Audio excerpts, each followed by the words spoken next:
Pernahkah kalian berada di titik terendah dalam hidup, di mana utang menumpuk, keluarga sakit-sakitan, dan rasanya tidak ada lagi jalan keluar? Di saat seperti itu, seberapa jauh kalian berani melangkah? Cerita kita kali ini adalah tentang seorang pria bernama Hardo yang mengambil jalan pintas paling terlarang. Dia pikir dia akan mendapatkan solusi, tapi yang dia dapatkan adalah kutukan abadi. Tonton sampai akhir, karena apa yang menagih utangnya bukanlah manusia. Halo, para penjelajah kegelapan, selamat datang kembali. Hardo adalah seorang pria yang dihancurkan oleh kehidupan. Utang melilitnya seperti ular sanca, meremukan tulang-tulang harapannya setiap hari. Warung kelontong kecilnya di pinggir kota Malang nyaris bangkrut.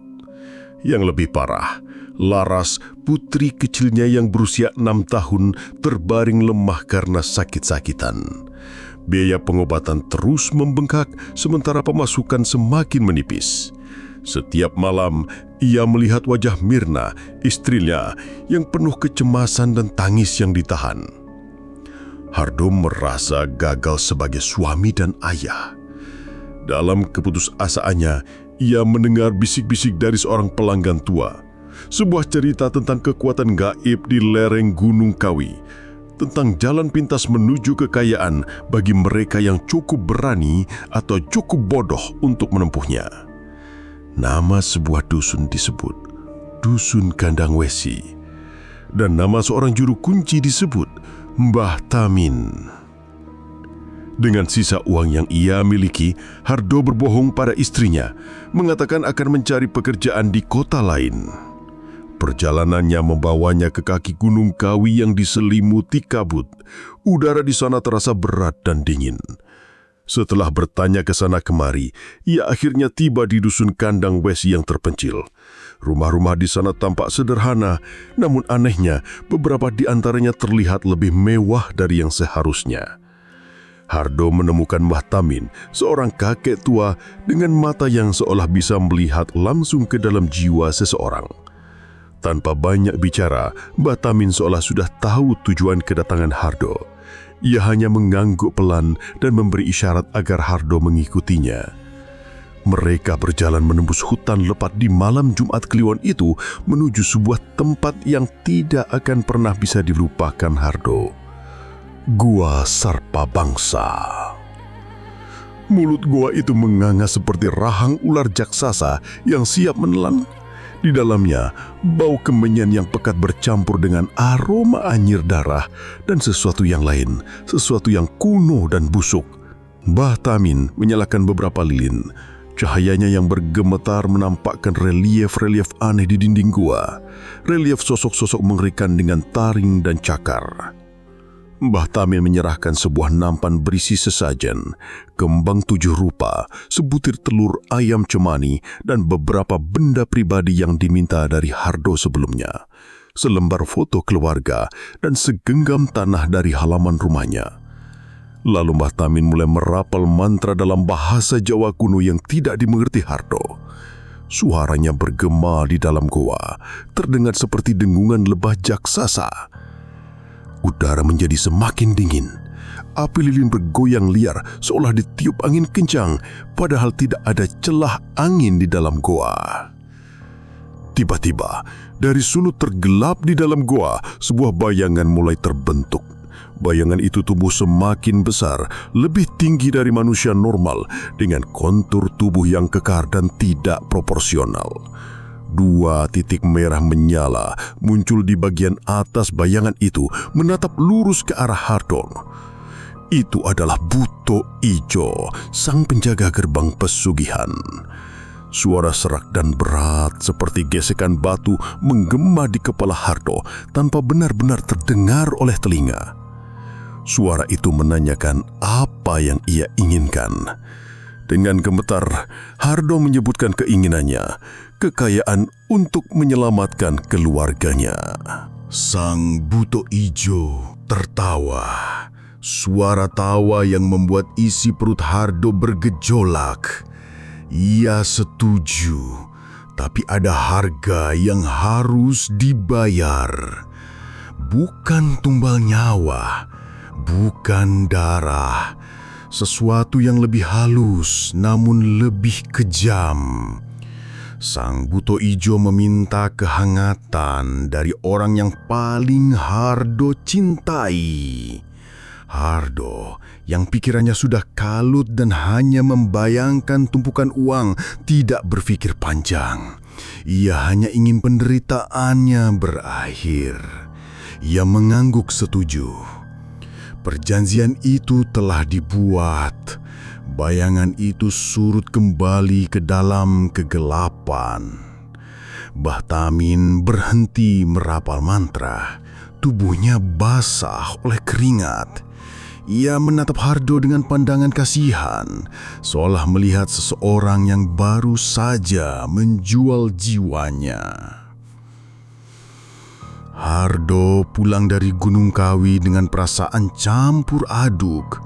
Ada secercah harapan yang menyala, namun di baliknya ada kegelisahan pekat yang tak bisa ia jelaskan.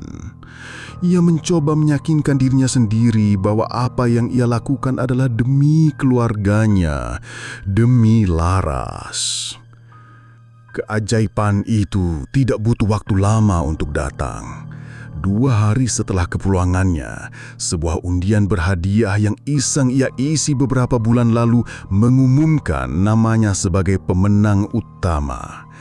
Uang dalam jumlah besar langsung masuk ke rekeningnya, cukup untuk melunasi semua utangnya, merenovasi warungnya menjadi toko grosir yang besar, dan yang terpenting, membawa Laras ke rumah sakit terbaik.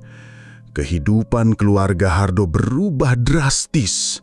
Mirna tak henti-hentinya mengucap syukur, mengira ini adalah jawaban dari doa-doanya. Mereka pindah ke rumah yang lebih besar dan nyaman. Laras mendapatkan perawatan intensif dan kondisinya perlahan membaik.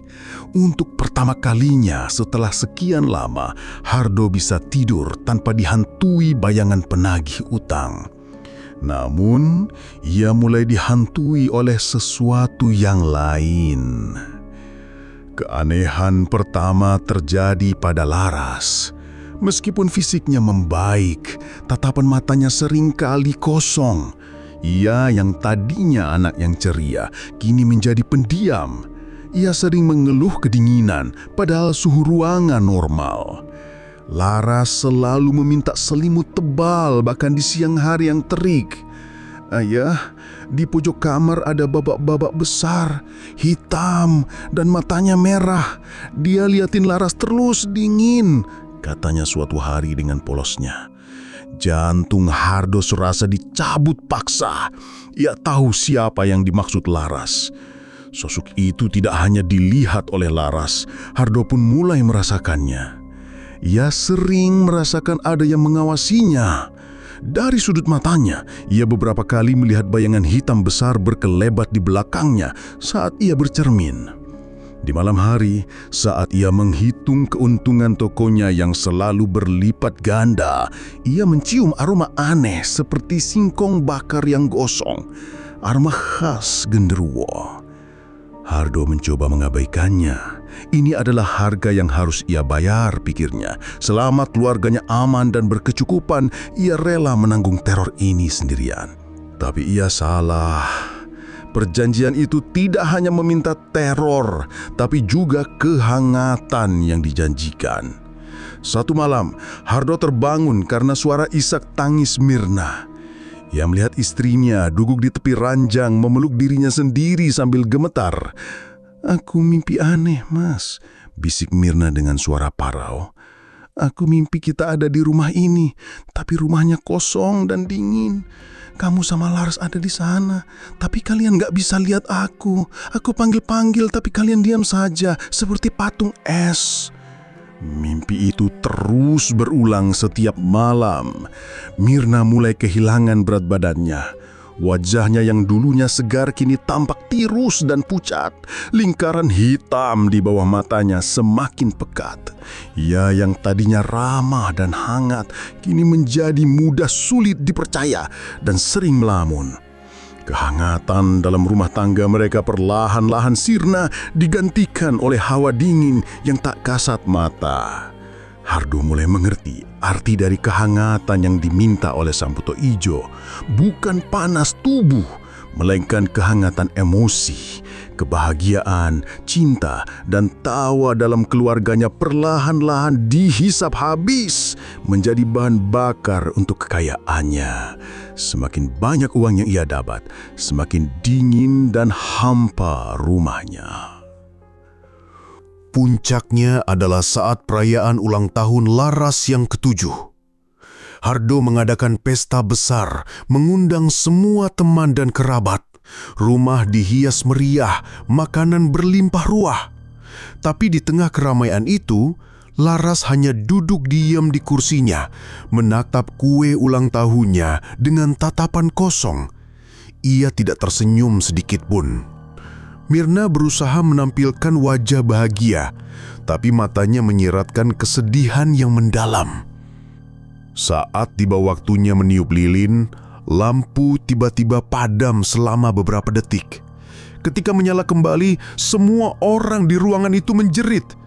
Di atas kue ulang tahun Laras, tepat di samping lilin angka 7, bertengger seekor cicak besar dengan 3 ekor. Matanya menatap lurus ke arah Hardo. Sebuah pertanda dari dunia gaib. Sebuah pengingat akan perjanjiannya. Malam itu, setelah semua tamu pulang, Hardo menemukan Laras di kamarnya, sedang berbicara pada bayangan gelap di sudut ruangan.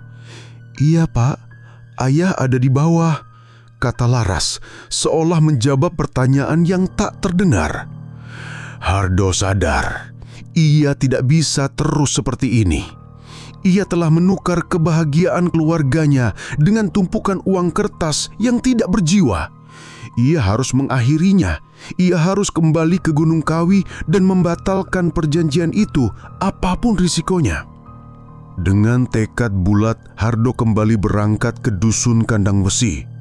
Kali ini, ia tidak membawa harapan melainkan ketakutan dan penyesalan yang mendalam. Ia rela mengembalikan semua kekayaannya asal kehangatan keluarganya bisa kembali utuh. Asal ia bisa melihat senyum Laras dan tawa Mirna lagi. Namun saat ia tiba di dusun itu, segalanya terasa berbeda. Wajah-wajah penduduk yang dulu tampak biasa saja, kini menatapnya dengan pandangan aneh. Campuran antara iba dan cemooh. Ia langsung menuju rumah Mbah Tamin, namun yang ia temukan hanyalah sebuah gubuk kosong yang sudah ditinggalkan. Di atas mejanya yang berdebu, hanya ada selembar daun sirih yang sudah kering. Ia panik.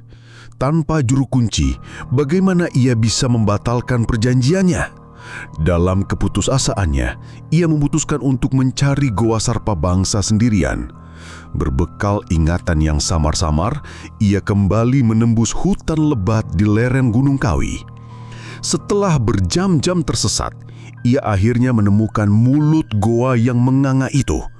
Hawanya terasa lebih dingin dan lebih mengancam dari sebelumnya.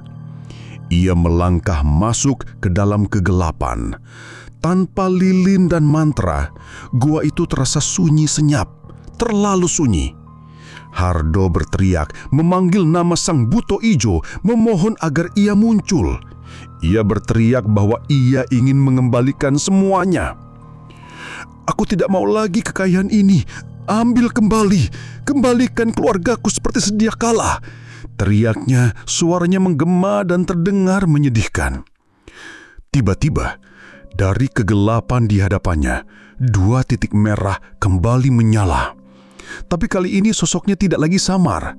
Sosok Genderuwo itu menampakkan dirinya dengan jelas. Tubuhnya tinggi besar, ditutupi bulu hitam lebat yang kotor. Wajahnya menyerupai kera dengan taring-taring besar yang mencuat dari mulutnya yang menyeringai. Bau singkong gosong yang memuakkan memenuhi udara. Suara serak itu kembali menggema di kepalanya. Perjanjian adalah perjanjian, tidak bisa dibatalkan. Aku mohon. Hardo bersujud di tanah yang lembab. Aku mohon, ambil semua hartaku, ambil nyawaku kalau perlu, tapi jangan ganggu anak dan istriku. Sang genderowo tertawa. Suara tawanya membuat dinding goa bergetar. Kekayaanmu bukan lagi milikmu, itu milikku. Kehangatan keluargamu adalah bayarannya, dan tagihannya belum lunas. Tiba-tiba, di samping sosok genderuwo itu muncul dua bayangan kecil. Bayangan yang sangat Hardo kenal. Satu menyerupai sosok istrinya Mirna dan satu lagi menyerupai putrinya Laras. Namun mereka bukan Mirna dan Laras yang asli. Matanya kosong dan hitam. Kulit mereka pucat seperti mayat dan senyum mereka kaku dan mengerikan. Mereka adalah gumpalan energi dingin, duplikat dari kehangatan yang telah dicuri. Kau lihat, kata suara itu lagi. Setiap tawa yang hilang, setiap kebahagiaan yang sirna menjadi bagian dari kami. Mereka akan selamanya di sini, di kandang besi ini, menemaniku. Dan kau akan pulang ke rumahmu yang kosong, sebuah istana yang megah, dingin seperti kuburan, ditemani dua raga tanpa jiwa. Itulah hukumanmu. Hidup dalam kekayaan, tapi mati dalam kesepian. Hati Hardo hancur berkeping-keping. Ia telah melakukan kesalahan paling fatal. Bukan hanya gagal mengembalikan keluarganya, ia justru telah melihat takdir akhir mereka. Ia pingsan di dalam goa itu, di bawah tatapan dingin sang genderuwo dan dua bayangan keluarganya. Ketika ia sadar, ia sudah berada di luar goa. Hari sudah sore. Ia pulang dengan langkah gontai seperti mayat hidup. Benar saja, saat tiba di rumah, ia menemukan Mirna sedang duduk melamun di sofa, menatap dinding kosong. Laras berada di kamarnya, berbaring di tempat tidur sambil memeluk selimut tebal. Matanya menatap langit-langit tanpa berkedip.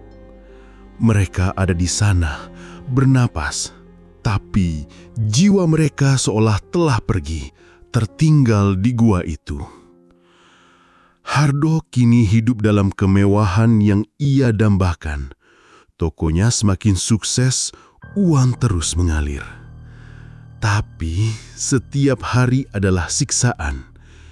Ia hidup di dalam rumah besar yang dingin bersama istri dan anak yang raganya ada, namun jiwanya entah di mana.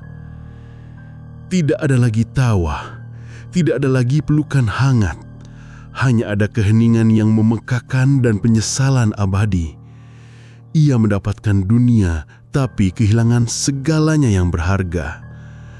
Perjanjiannya telah lunas, dan tagihannya adalah jiwanya sendiri. Kisah Hardo mengajarkan kita bahwa tidak ada jalan pintas menuju kebahagiaan.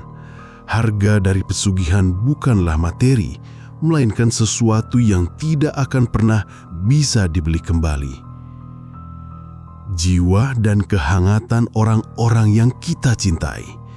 Ia kini terjebak dalam sangkar emasnya, sebuah kandang besi yang ia ciptakan sendiri. Jadi, pikirkan baik-baik setiap keputusan yang kalian ambil di saat terdesak. Karena beberapa pintu sekali dibuka, tidak akan pernah bisa ditutup kembali. Terima kasih sudah menyimak, tetaplah di jalan yang benar, dan sampai jumpa.